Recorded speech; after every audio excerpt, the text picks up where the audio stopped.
ko lang mag-sorry sa'yo.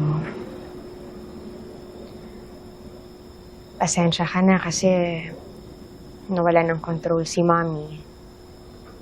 And kahit na I was just defending you, bad pa rin ang makipag-away.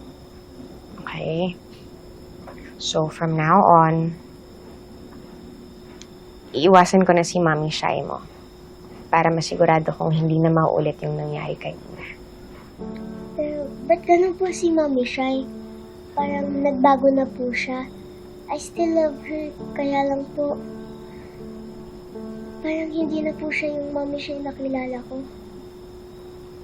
Siguro kasi sad si Mommy Shy ngayon.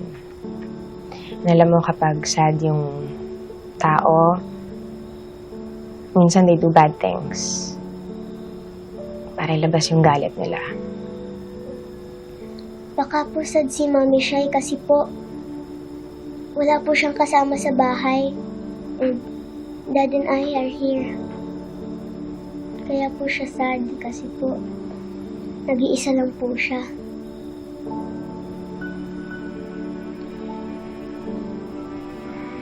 Anak, do you regret being here? No po.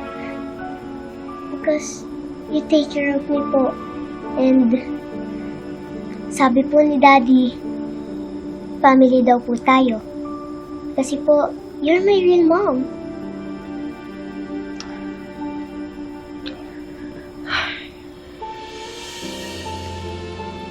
Di mo alam kung gaano kasarap marinig yan, anak.